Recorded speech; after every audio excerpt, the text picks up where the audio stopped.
नासिक में सामाजिक क्रांति जागृति अभियान के तहत धम्म पदयात्रा की शुरुआत भव्य रूप से की गई। बुद्ध धर्म गुरु भदंत ज्ञान ज्योति महाथेरो की उपस्थिति में येवला स्थित मुक्ति भूमि से त्रिरश्मि गुफा तक यह पदयात्रा निकाली गई। इस दौरान युद्ध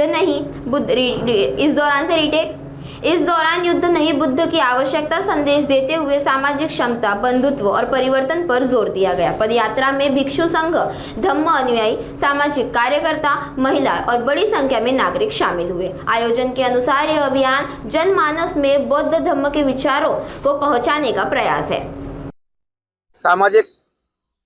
सामाजिक क्रांती जनजागृती अभियान भदंत ज्ञानज्योती महाथेरो व भिक्खू संघ यांच्या उपस्थितीत येवला मुक्तिभूमी या ठिकाणून त्याला सुरुवात झालेली आहे।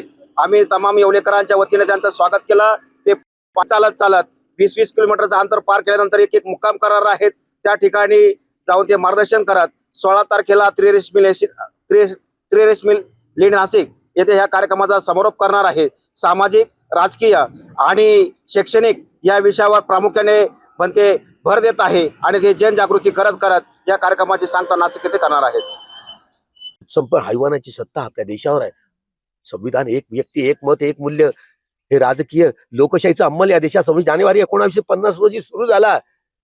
पण मात्र हे बाबासाहेबांचं नाव घेऊन, संविधानाचं नाव घेऊन ईव्हीएम हॅक करून सत्तेवर आलेत आणि अशा रीतीनं या देशाचं वाटोळ करणं लावलं, प्रायव्हेटायझेशन करणं लावलं। हे संपूर्ण या देशाच्या सामाजिक ही संपूर्ण उलाढालीला हानिकारक चीज आहे। संपूर्ण या विरुद्ध ईव्हीएम हटाव आणि संविधान बचाव, लोकतंत्र बचाव म्हणून हे अभियान आम्ही आग्रहपूर्वक सांगणार आहोत। आणि या देशातले हा कष्टकरी समाज शेतकरी आंदोलनात उतरलाय। कर्जमुक्तीच्या आश्वासनं दिली सगळ्यांनी, सत्ताधाऱ्यांनी दिली होती, मात्र पूर्ण केली नाही। अडाणी अंबानीचं त्यांच्या मित्रांचं कर्ज माफ करतायत आणि इथल्या मराठी लोकांच्या महाराष्ट्रातल्या 64,000 शाळा बंद केल्या। आता 1-2 महिन्यातच 24,000 पुन्हा शाळा बंद करणं। कुठे आहोत आपण?